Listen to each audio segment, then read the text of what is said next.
Well, guys, it's official. The Switch 2 is here, and I have never been more tempted to buy a Steam Deck. What can I say?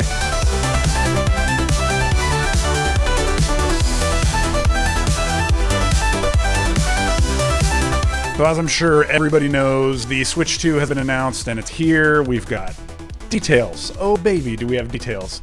Look, I'm usually a glass half full kind of guy.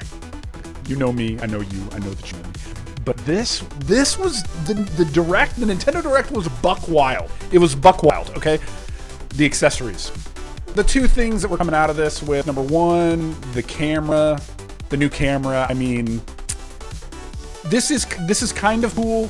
You can use another web camera if you want, which is pretty sweet. So that is kind of cool. And for games like, I don't know, for something like a Mario Party, or if you're playing Mario Kart online or something like that, where it makes sense to be able to like see the people you're interacting with, I think that makes sense. So the camera's cool, especially if you own a camera that'll already work and you don't have to pay $50 for their camera. That's great. The chat feature. This seems like it could be cool, although I'm also hearing that they're going to be charging for it at a certain point too, which again is just buck wild. Like, it should just be like you added a button for it. It should just be a feature. I don't get it. I don't understand that. You don't have to use any of the items. You don't have to use any of these accessories, but they're there for you to have. All right, let's talk about the games. Some of the games that were announced, again, were pretty buck wild, especially for a new Nintendo console. One of the things that kind of blew my mind is like we didn't get any sort of new mainline title. Okay, we got the Donkey Kong game that was announced, which I guess if you're like into a Donkey Kong platforming game where you can break stuff, that kind of sounds cool. For me, it's just one of those things that I would probably skip. It doesn't make any sense. Metroid Prime 4, that's kind of cool. Especially for the Metroid Prime stuff. I will say that watching people do the mouse control for Metroid Prime feels weird to me, and I don't know why. I don't know if it's the idea of like the Joy-Con turn sideways and then holding, like rather than doing a keyboard and a mouse situation, it's like you're holding a Joy-Con and you're also working a mouse. I don't know. It just, to me, I feel like I would just play with the two Joy-Cons and call it good. The mouse control thing is a little strange to me, although maybe if you try it, it's gonna work great. I don't know. The tech demo that they're charging you to is unhinged to me. I thought it was a joke. I thought you were joking, Nintendo. You're gonna get maybe a few people who pay for this out of the out of morbid curiosity, and then it's gonna go free. It's gotta go free, right? There's no way that this becomes a thing. So we got these announcements of all these updated games where you're going to be able to play like updated versions of games that were released on the Switch. So that's fine. We didn't get like a legit Zelda, a legit Mario, mainline Metroid, I mean, a Castlevania would have been sick. Just nothing like that is really crazy to me. I will say the one thing that did get me a little bit hyped. I understand why they're making it exclusive to the Switch 2, because I bet you it got people, like a lot of people, hyped. The GameCube Online, that is going to be pretty sick. It's a selling point for me. It's definitely not going to be enough to tip the scales to like make this a day one thing, but I did think that that's pretty cool. This may be an unpopular opinion, and that's okay. I'm willing to take the heat for it, and you can explain to me in the comments. Like, drop it down there and let me know why I'm wrong.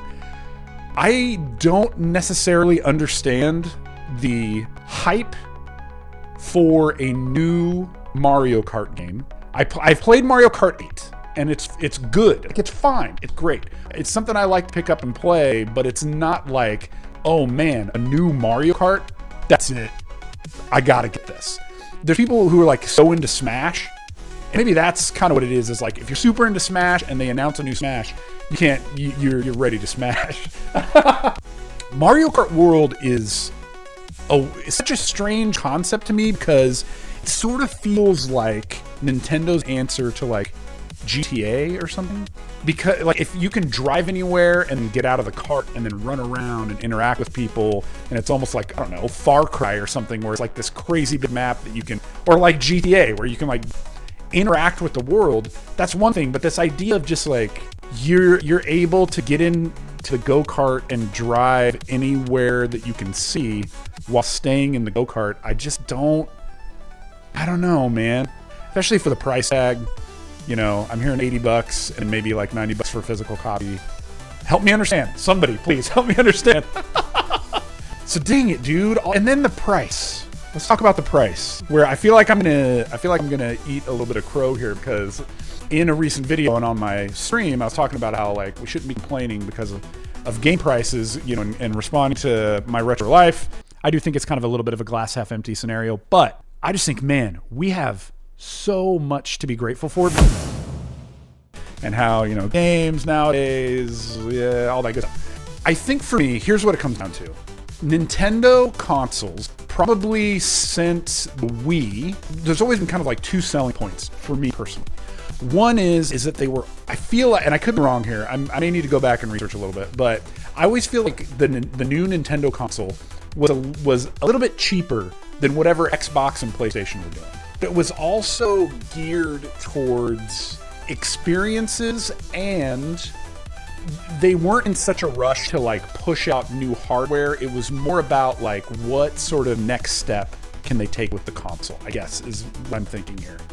Seeing the price tag, it's almost like we added the accessories from like consoles that were like 3 generations ago, and we're charging you almost as much as a modern day PlayStation or Xbox console. I don't get it, man. The first thing I did was go and see how much is a Steam Deck. You can get the lowest tier LCD Steam Deck for $399, I think, and the mid tier, which is OLED, is like maybe, I want to say it's like $40 or $50 more than the Switch 2. I just don't know. I don't know. I think if you go day one, you're making a mistake. I think the price has got to come down in order for this to make sense. It's not the vibe, Nintendo. It's not the vibe. I will give them this. I saw a video where somebody was showing how the Joy-Cons connect and disconnect with the magnet. Probably not a more satisfying situation. It's beautiful, and click of it and just the way it works. I really like that. It's very good. So if I'm wrong, please let me know in the comments. I want to hear what you think. Is this a day one purchase for you? Is the price justifiable? Does it make sense? Is Mario Kart World actually a good idea? Like, am I crazy? Because I don't understand it. I don't get it. I don't know. But I want to know. Let me know in the comments. If I don't see you before then, I'll see you Tuesday, 12 p.m. Pacific for the next stream. And if you want to check out another great video, why don't you click right there? That one's going to be good. I guarantee you. You're going to love it. It's probably me talking about why retro is better than modern. And if there's ever a time that we're feeling that, it's right now. Oh, dear Lord.